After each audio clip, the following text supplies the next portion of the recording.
Warburton Productions presents How to Catch Walleye with Jay Warburton, Babe Winkleman, and Marv McCowan. And now, here's your host, Jay Warburton. Walleye, once thought of as the king sport fish of the North. However, over the last 10 to 15 years, the various game and fish departments across the United States have introduced walleye into their propagation programs so successfully that walleye is quickly becoming the #1 sport fish in the nation. 10% of the fishermen catch 90% of the fish because they take the time to learn how. Let me draw you a quick analogy. You wouldn't go to the sporting goods store and buy a set of golf clubs and just head out to the course and expect to shoot par consistently, not without taking the time to learn how and some instruction. Likewise, you wouldn't go to the sporting goods store and buy a fishing license, a rod and reel, and some lures and bait and head out to your favorite lake and expect to catch walleyes consistently. No, you have to take the time to learn how. I am going to show you how to join that elite 10% of the walleye fishermen who catch 90% of the walleye. Come on in. Let's get started.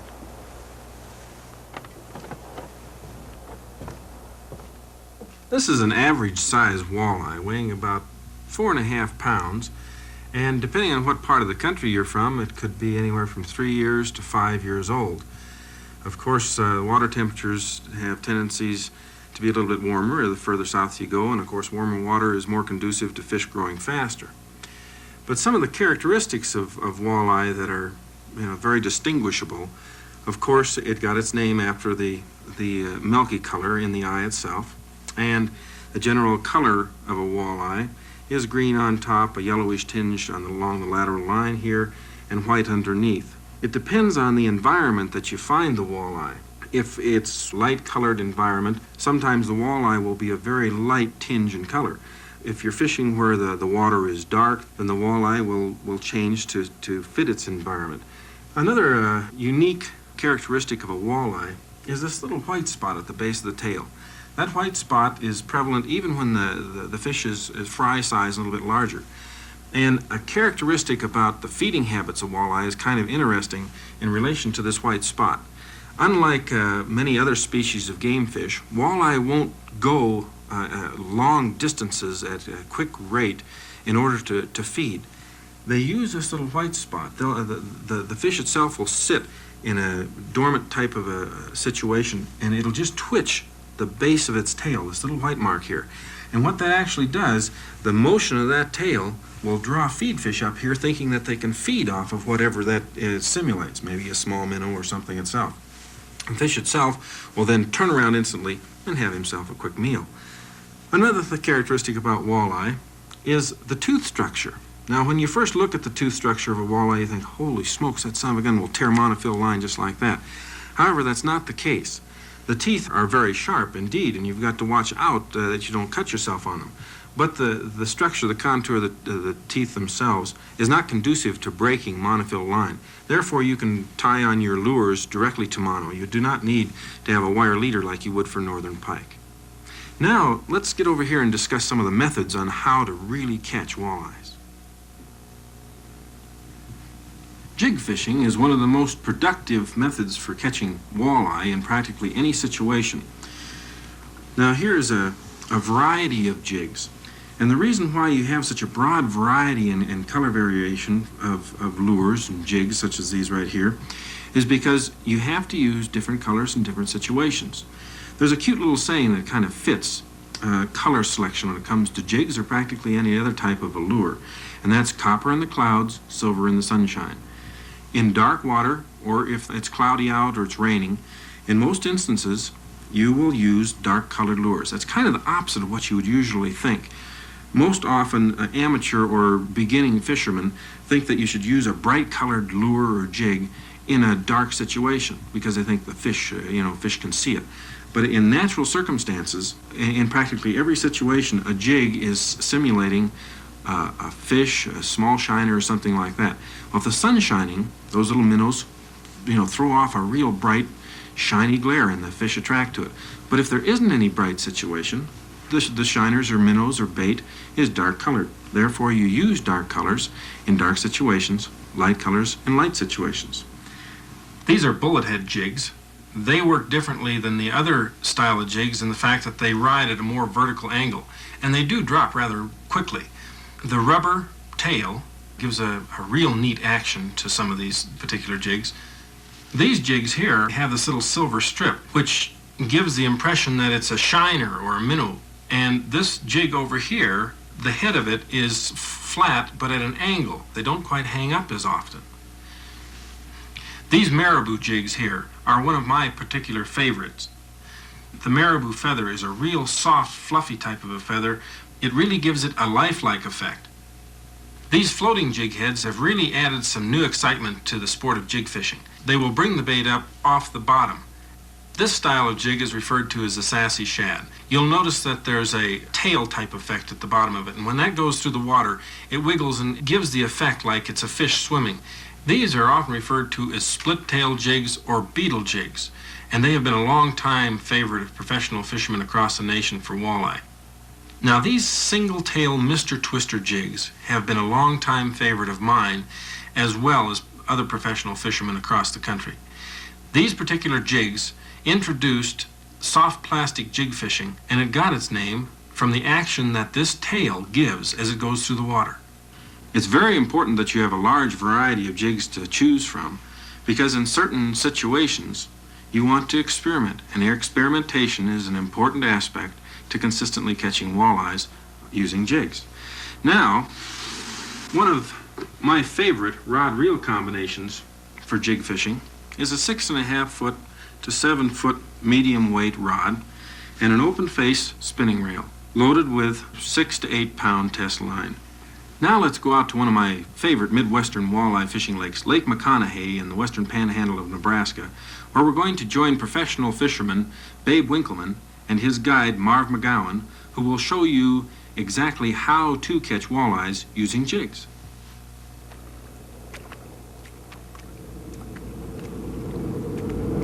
Hi, I'm with guide Marv McGowan today. We're out on Lake McConaughey in central Nebraska, one of the all-time favorite walleye lakes across the United States. Marv has been fishing out here for a long time. Marv, give me a little idea of what this lake is like. Babe, I think we're probably going to have a pretty good shot at it. Walleye have been real good this year, good sizes, especially at this time of the year. I think we'll probably find some real nice ones. I've seen some real big ones come out, 8-10 pounds so far this year. And there's no reason why we're not going to see some good ones in this one. What do you think is going to be our best shot today? Oh, I think we're going to have to look for some water that we can find somewhere around a 24-25 foot category, and we'll try to find some drop-offs and see what we can come up with there. You think the walleye's going to come from that drop-off right up on the edge of the shelf then? Yeah, I really do. We're getting into the warmer temperatures in the water, and I think we'll find them setting on those drop-offs, and we'll pick them up right in there, especially in this cove up here where this creek bed comes back right off the flat. Right off the flat, right off the end of that point. Right. Hey, that sounds like jig and minnow time. There's no doubt about it. I think that's exactly what we're going to have to do. I know in a situation like this, there's some cotton pick and mini structures that the walleyes have to choose from. Most people come out here and say, well, where do we go? What do you do? Because everything looks good and it all looks the same. And the key is what's underwater, and that's that creek channel, where that creek channel is coming up against the structure, because it kind of gives the walleye a highway, As a matter of fact, Babe, it looks like we're getting ready to come up on some walleye. There's some bait fish up above right now. At about 15, 16 feet. What we'll do is go on out till we get about to 20 feet, 24 feet right there. Now you can see them. They're beginning to show up right now on the depth finder. Well, let's catch them little critters. Yeah, we're going to be able to do it here in just a minute. Well, there you go. Now you see it's dropped right on down to about 24 foot. So this looks good. I think we ought to try it right here. All right, let's go for it.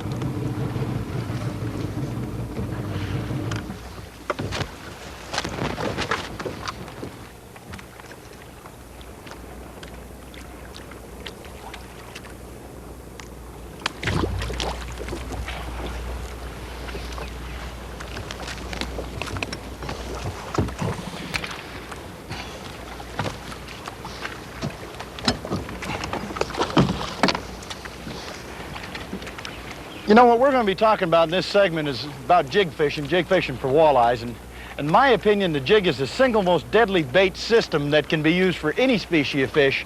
And boy, that's particularly true when you're talking early season walleyes. First, let's take just a minute to understand why. See, the walleyes move by seasonal patterns. Early in the year, they're coming for their spawning movements. That time of the year, you're dealing with a fish that eating is not his predominant thing. Secondly, you've got very cold water, and the fish are lethargic because of that. They're just a slow-moving fish, and they're going to be up in the shallows, working various kinds of structure where they spawn or in and around it. Fish spawn on rocks. Generally, they like a little current action or some wind action. You might at sometimes be looking for walleyes where there's a combination of so. When they get done spawning, they're going to leave the spawning grounds and work adjacent areas. In any of those conditions, the jig, with a jig and a minnow, or just a plain soft plastic jig like the plain old twister, either one of them can be really, really effective because they not only match the mood of the fish, but they match the condition that you're fishing, so it allows you the maximum advantage for presentation. Let's start first with the presentation. When those fish are extremely sluggish early in the year, they're not going to be moving fast. Your best bet is to keep that bait in contact with the bottom, but just kind of slide it. Just kind of ease it over the bottom, like so, just moving it a little bit. Your pickup is not going to be strong. It's going to be, you'll be working that jig along, and it'll feel just kind of like it was going through water, and it went from water into syrup. It gets heavy. It still moves a little bit with you, but it gets heavy. So you're just easing it along like so. Just bumping it, just kind of swimming it right over top of the rocks, but not letting it drop so much so you get into the rocks. You want to always keep your rod tip high so you're in good control, and when that strike comes, you can come down to it and hit it quick. A second type of a retrieve on a jig, other than the crawling retrieve, would be a swimming jig, and you might use that when you're working down a gradual drop-off with a lot of boulders, or say in an upcoming new weed bed where you've got the weed growth starting to come 6-8 inches a foot off of the ground. There, if you drag that bait through it, that puppy's going to get hung up all the time. So what you got to concentrate on is swimming the jig to a particular height right over the object. Their control is an important thing. You'll throw your bait out, leave it sink down to a specific depth right over the top, and then you want to pop it. You want to jerk it in a little swimming motion and keep that reel handle going, keep the retrieve smooth, so you keep it coming your way, just swimming it right over the top of those, right over the top of the weeds, right over the top of the rocks. The key is once you touch them, you just pop that rod tip just a little bit, and it'll flutter right up on over it. Now, the action of your jig. First off, a walleye doesn't have the type of teeth that can bite your line off, so you're much better off if you tie the line directly to the jig. It'll give you a much better and a more natural presentation, a better swimming action to the jig. Secondly, the line size that you're using can make a difference. 12-pound line or 6-pound line will give two different actions to the same weight of a jig. The lighter the line, the more free, the more easy, the more natural the bait is going to come through the water, and the more strikes that you're going to get. Now, you take a bait on this nature here, your straight old twister tail, or something like the sassy shad, they're baits that have got enough built-in action to them, so there's times, depending upon the mood of the fish, that you can use a bait like this without having to go through the expensive live bait. Take after the spawning season when the water warms a little more and the fish get a little bit more active, or take a good cloudy day when they're coming up and they're going to get a little bit more aggressive. Then a bait like this with a swimming type of retrieve, man, are they effective.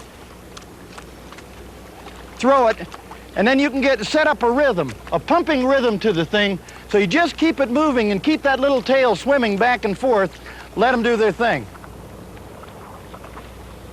Keep it moving, and a big key is concentration, remembering and concentrating on what that jig is doing, because I'm afraid too many people, when they're fishing with a jig, are waiting for a smashing type of a strike. I mean, the thing just grabs it and pulls it out of their hand. That doesn't happen.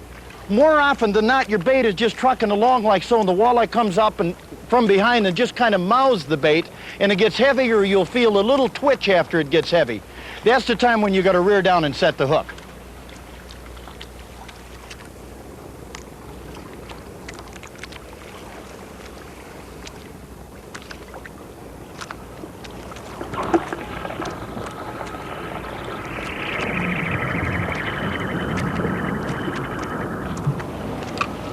Remember, I told you, the mood of those fish is lethargic at this time of the year. You're swimming that jig along, and you just barely sometimes feel a little bitty tap. It'll come on the background.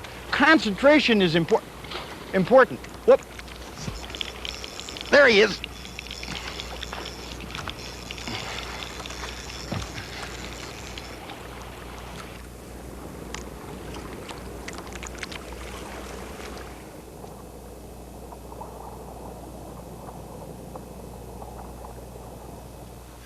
Using crankbaits is an entirely different form of fishing for walleyes. And as you can see, crankbaits come in a variety of different colors and shapes and sizes. Storm lures have long been known as some of the finest crankbaits you can possibly use. And recently, Storm Lures has developed what they call the Hottentot, which is a lifelike painted crankbait that has been slaying walleyes literally all over the country. It is rapidly becoming one of the most favorite walleye lures in the Great Lakes region. The thin fin shad has long been known as a real walleye producer, and it still is one of the #1 walleye crankbaits you can find anywhere. It is very popular in the West, the Midwest, and is quickly becoming a popular lure in the South. When you use a wiggle wart and crank it in, that tongue really makes that plug move. The bug plug is another deep diver that really attracts walleyes. When fishing crankbaits or plugs for walleyes, one of my favorite rod-reel combinations is the Wright McGill graphite, a little bit heavier than you'd use for spinning, about a 5.5 foot, 6 foot at the most in length, and a good casting reel. Now let's go back out the lake and join Babe and Marv, who will explain to you the techniques of how to catch walleyes using crankbaits.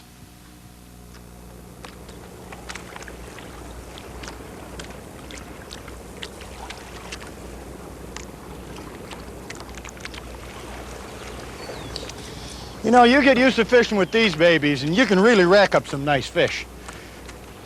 Early season, when the fish, after they get done spawning, in the evenings or in the middle of the night after dark, they're going to be moving up the shoal areas, gravel, the boulder shoal areas.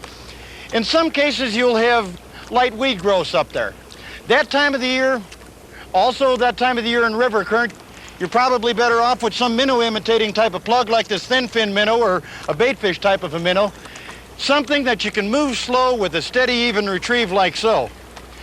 Just cast the bait out, work it. Now this is going to be at night that you're going to be doing most of this. Turn the rod a bit to your side, just like I've got it here, and keep a steady, even retrieve, very, very slow. Just let that lure wobble enticingly kind of over the rocks. Now that's one type of retrieve. You get in a river current situation, you're better off throwing the plug out and just holding it in the current, letting the current go by the bait and give it that swimming type of a motion. Either way, you don't want it moving fast, you want it moving slow with an even retrieve that time of the year. But that's sure not the only time of the year that crankbaits are effective. Summer, to me, that's when crankbaits and various types and styles of them really come into their own. Baits like this. Little crank type baits, plugs, I don't know how they got their name. Originally it was simply because you can take a bait like so,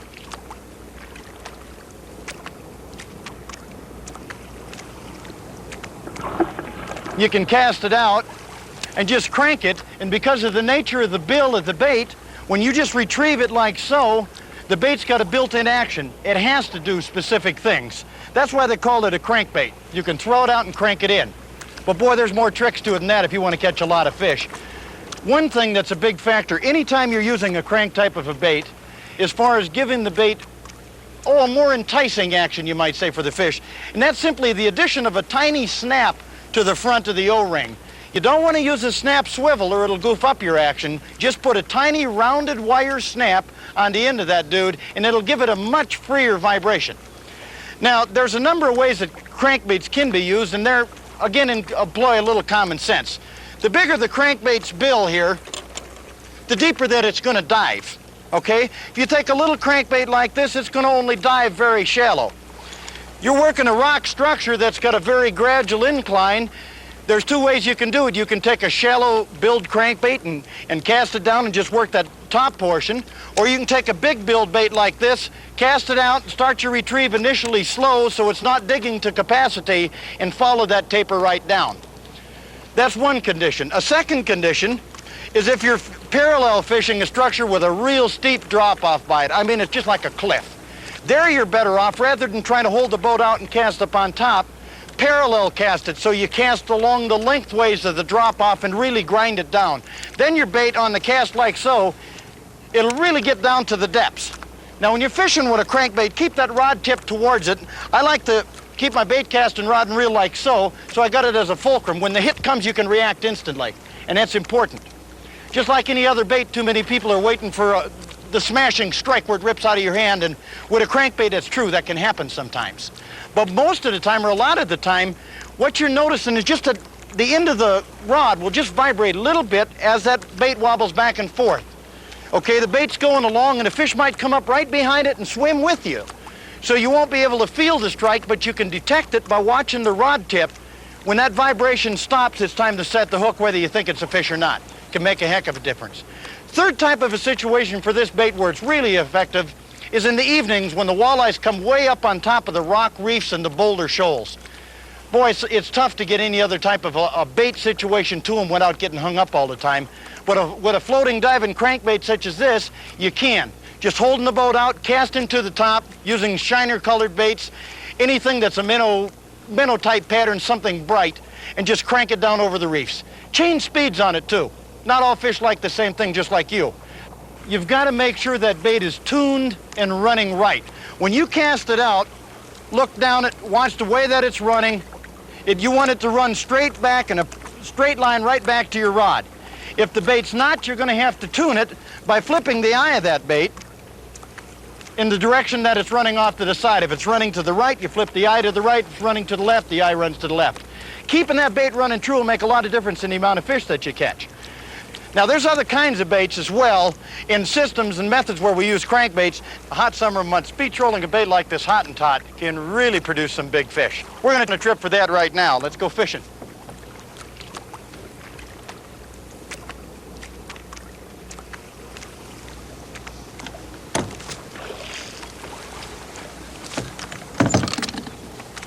Here, I'll get.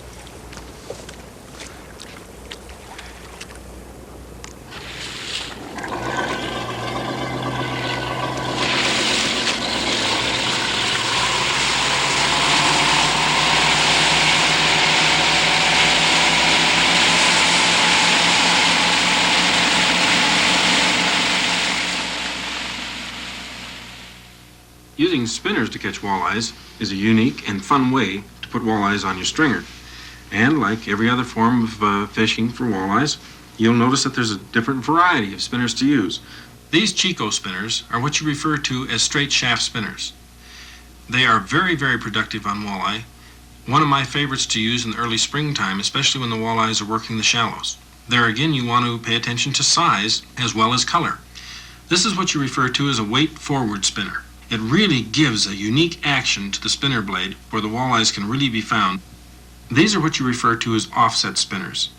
It gets its name because the spinner itself, or the spinner blade, is separated away from the lure. That blade moves freely and really attracts the attention of feeding walleye to the lure directly below it.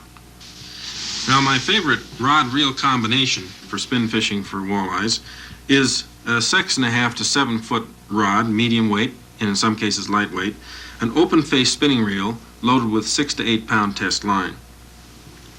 Now let's go back out to Lake McConaughey and join Babe and Marv, and Babe is going to show you some real neat secrets for catching walleyes using spinners.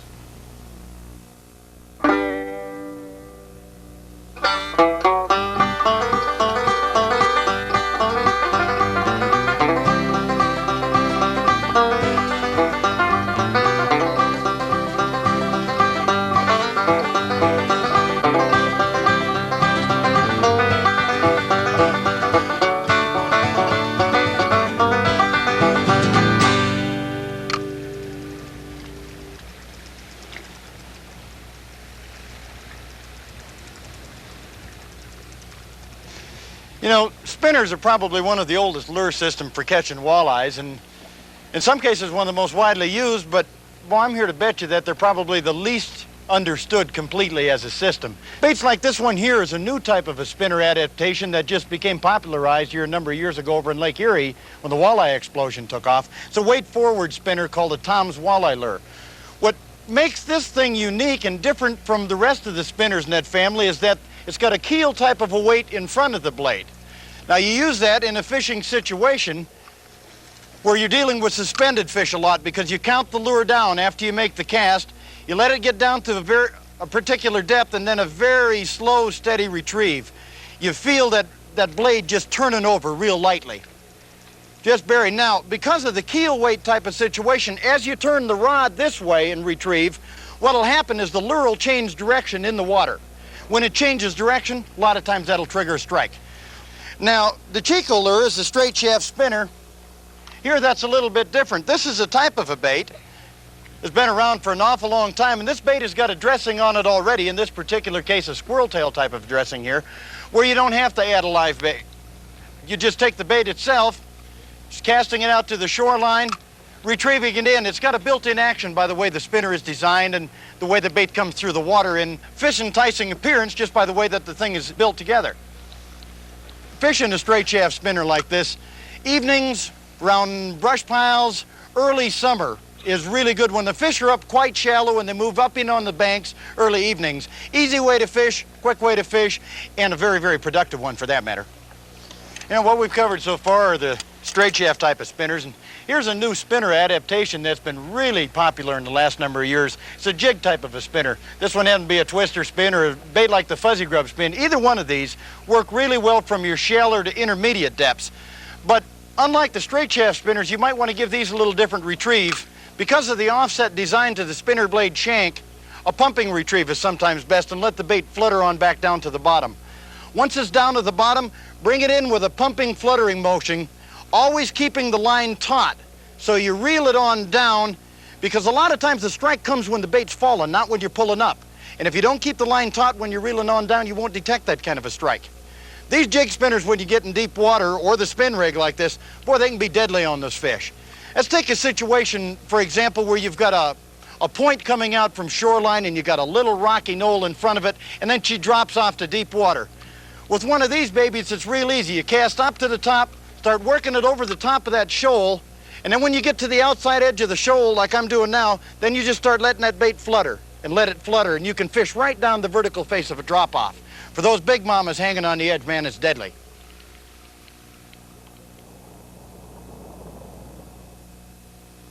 Bait fishing is one of the most popular and still one of the most productive ways to catch walleye.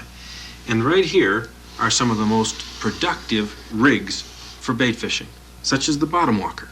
What a bottom walker actually does, while it walks your bait along the bottom, it keeps it up in the main fish feeding zone without getting your lure or your rig snagged. Single-bladed, single-hook worm harnesses. These are very productive when you use night crawlers. In the world of bait fishing, nothing surpasses the walleye catching ability of the Lindy rig. The weight itself is designed to take the bait to the bottom with as little tension as possible.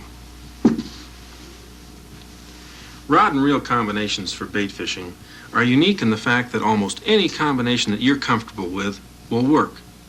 It just so happens that I do like to use the casting rod and casting reel combination. However, don't be overly selective, because an open face reel with a spinning rod combination will work just fine. A closed face fishing reel will work fine. But the most important thing to remember is fish with a rod reel combination that you're comfortable with. Now let's go back to the lake where Babe will explain to you some real secret techniques for bait fishing for walleyes. You know, when most of us get to go fishing and take our vacations is during the summer months. And the walleye at that time of the year goes down deep. He's hard for most people to get at. And for years and years, people thought you could only catch him during the spring or the fall. Then with the invention of the Lindy rigging system back a number of years back, we realized that there were ways we could really be productive in summer months, sometimes more productive than any other time of the year. The key to the Lindy rigging system is that it simply allows you to present the most natural bait to the fish, a live bait, in the most natural method possible. It starts with a snell here. It's 24 inches in length, and then they go on up to as long as 6 foot in length, and a tiny little hook and almost invisible thread-like line that ties down here into a special swivel clip. Clips onto the snell at one end, and then you tie it directly to your line, and it prevents your line twist.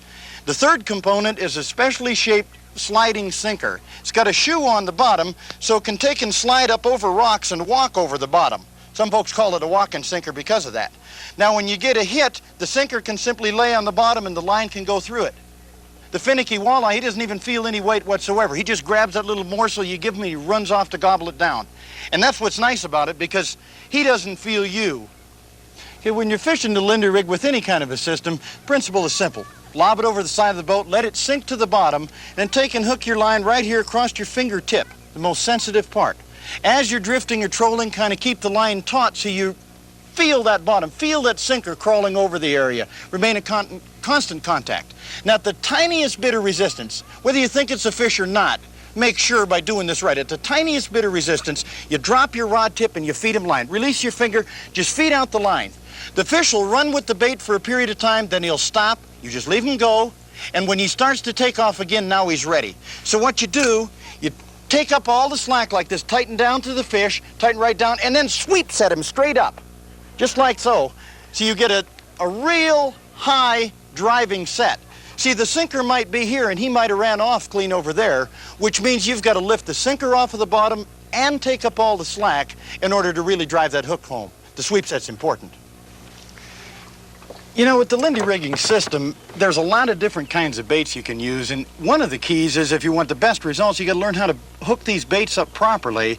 See, you're presenting the bait to the fish the most natural way possible, and that's a big factor. First, let's start here with the leech, probably one of the deadliest walleye, all-around walleye baits you can use. A leech, by the way, is not a bloodsucker, I should tell you that, but you take the tiny leech rig here, and you hook him one time right up underneath the sucker, so the leech can swim out just as freely and naturally as possible, just like so. You let him swim out away from you like that, and then just with the principle of the Lindy rig. Now, a night crawler you use on the same kind of a hook, but that's a little bit different, okay? We take a night crawler and we hook him one time just through the tip of the nose, just like so. You can see by the crawler that he's got a collar up here, and that's his head in. Then you take one of these worm blowers here, and just on the very back of it, stick that needle in, put in a little bubble air. The key is you want the tail of that crawler to float up off of the bottom in better visibility for the walleyes. See, their primary feeding zone will be from 2 to 4 feet off of the bottom, and that's where this bait is going to be presented to them. Now, if you're fishing with a minnow or a salamander, then this size of a hook here is going to be a little too small. Then you need to go to the minnow size of a hook, which is about twice the size of this leech and crawler size one. Now, I've got one right here, and I'll show you what I mean. So a little bit bigger here, and we got some minis down here. First, let me get one of these little rascals. Okay, there's various kinds of minnows. Whoa! I'm back here, little fella. Good lively minnow's an important thing. There's various kinds of minnows you can use. What we've got here, we're fishing out in Lake McConaughey today, and the sucker minnow is a very popular bait out here because it's a type of forage. But across the country, you'll find that your shiner minnows will be generally your best, your red-tailed chubs, your fathead minnows, something like that. Again, you hook them right up through the lip, just barely, so they can swim just as free and natural as possible. You don't want the walleye to know what's going on. Now, this little fella here, this has got to be one of my favorite when it comes to catching big walleyes, and it's something that's not real popular across the country. It's a little water dog. Again, like the minnow, you hook him one time, barely up through the lips. So he's just as natural as can be. That little lizard, or water dog, if you will produce more big walleyes than any single bait system that I know. Now, with the Lindy rigging system, that's the way you hook the 4 top baits that you're using. There's various sizes of sinkers that you'll be using, anywhere from 1/8 to 1.5 ounces. You match them with the wind direction, the trolling speed, and the water depth. Use the lightest one you can and still handle the situation, remain in good contact with the bottom. That's the key. But sometimes, for example, when you're fishing in an area with grass and weeds on the bottom, you're going to need to get the bait a little higher off of the bottom. Then you go to something like these floating jig heads here and just tie that on rather than the tiny hook, or this adjustable floating snell. Either one of them aid the buoyancy of the bait, and they'll get it a little higher off the bottom. If you want to really get it up, you take one of these floating snells and then put that bubble of air in the crawler too. Boy, you can get that puppy up real high and in good visibility. You know, another adaptation to the Lindy rigging system that's really, really effective in its own place, particularly in the warmer summer months, is a spinner in the crawler rig. Just most of the time, under normal conditions, you're using just a single hook with a spinner on it. A lot of different colors, chartreuse, orange, red, blue like this, depending upon the day. Then you hook it simply just with one night crawler, thread the crawler right down on top the point of that hook, just a little bit away, down around like so. So she winds up like this in a straight line, and just let it stream out behind. Now, with a spinner and a crawler, you're going to be trucking down the bank pretty good, so you don't have to worry about blowing it up and so forth. Although sometimes when you're fishing a spinner and a crawler, you're going to get short strikers. You'll have them biting off the end of the crawler where they won't hit the whole thing. You get a case like that, then you can take one of these, what we call a worm harness. It's a 3-hook rig, and you straighten it out, and you got a hook at the nose and a hook in the middle and a hook near the tail of the crawler. Trouble is, with a worm harness rig on slow days, sometimes they won't hit that rig with 3 hooks, where they'll hit the one with 1. As a normal rule, I'd rather use a single hook on the spinner than I would a crawler harness, but both of them are tools. For that matter, the whole rigging system is a bunch of tools. I carry a little toolbox here that's got everything in it. I've got rigs in here, I've got spinners, I've got floating jig hits, I've got every size of a sliding weight, swivel clips, because you never know what you're going to be up against when you're out there. The key is remember that the walleyes are not always going to be doing the same thing. And you can't just go out with a system that you like the best. What you've got to find is what the walleyes want the best. Give them a variety and let them pick out. Just that simple. Those fish don't just scatter all over when they get down into deep water. They work on the edges of things. For example, if you've got a point, you might find them out to the very tip of the point in deep water or right around the corners of the point. You might find them on the sides of sunken islands, on the edges of old creek channels where there's a bend, particularly where the bend in the creek channel comes up to shore. You're going to find them in pockets in the river system. All of these are in deep water, and the fish always hold in an exact spot. Bow control is the key for summer walleye fishing. Because those fish hold tight to structure, you've got to be able to put your boat in a position that gives you the maximum advantage on them. They're sitting right on the side of a point, for example, right on the side of a rock pile. You've got to be able to take that rig and put it right underneath there, right in front of their mouth. That's why we use bow control. When I say that, I mean things like drifting, controlled drifting, where you'll use an electric trolling motor or a big motor to help you follow an exact contour when drifting, or back trolling. And back trolling universally is probably the most effective method of boat control, because you can position your boat exactly and back troll following exactly along the contour, holding you, say, at the 17 to 18 foot depth level if you want to. If that's where you found the fish, that's going to be an important factor. Other than the necessity of having a good rod and reel and a good selection of lures, there's a number of other items that can help you become a more successful fisherman and make your fishing a little bit easier, such as the anchor mate. That piece of equipment simply makes it easy for you to throw out an anchor and retrieve it. And, of course, fish locators. They've become very popular and almost a necessity if you're going to be a consistently successful fisherman. And Water Gremlin puts out a series of weights that you should have a good supply of in your tackle box, and they have a very unique way of packaging them. All you have to do is move this little dial right here, and you can spill the amount of weights that you want into your hand. And marker buoys. When you're trolling or just fishing along the shore and you catch a fish, you want to throw out a marker buoy right away so you know where you caught that fish, so you can go right back to it. And every fisherman needs a good fillet knife. A series of different size hooks and different varieties of hooks, such as snelled hooks, treble hooks, and single shank hooks. Another thing that's essential is that you keep your bait fresh, and Bait Canteen makes a unique little product that'll do the job for you. Make sure that you always keep it supplied with a good mixture of moss that Bait Canteen also supplies. And fish stringers, a necessary item. And for those hot days, make certain that you always have a good hat available. Now, for you fishermen who like to fish from shore, we're going to go back to Lake McConaughey and join Babe once again, because he's going to show you a very unique way to catch walleyes from shore. You know, some folks prefer to fish walleyes from shore. If you happen to be one of those walleye fishermen, hey, we got a system for you that'll really make it effective. Shore fishing can be super productive at times, but it's sometimes difficult to get your bait to the right depth, and that's what this method really allows. It's a simple slip bobber rig, number 4 Eagle Claw bait holder hook here, a couple little Water Gremlin split shot, And then this Lindy sliding bobber. Now the bobber slides up and down the line up to a predetermined bobber stop. That's just a little knot of thread that you can put on, and that knot of thread is also adjustable. What's nice about it is you can take it and you can cast it all the way up in. Say you want to fish 12 foot of water. Set your bobber stop for 12 feet. You can bring it all the way up in, cast your thing, then just throw it out on your point. Give it slack line and let it feed through the bobber till it gets to your bobber stop, and it'll sit upright. It'll keep your bait at the exact depth off the bottom you wanted. Say you've got a long point coming out here where a creek channel comes up against the point, or just a good steep drop off the edge of the point. Both of them are good places to shore fish, but sometimes it's hard to rig it up to get out there. With this slip bobber rig, you can set it for any depth that you want to. Still, it's easy to cast, easy to handle, and super effective.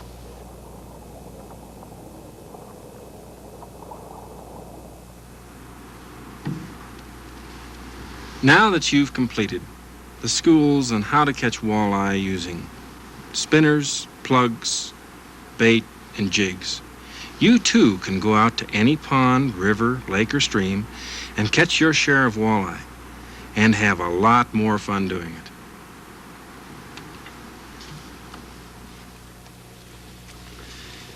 Fishing is a unique sport. I can't personally think of a better way to spend a day.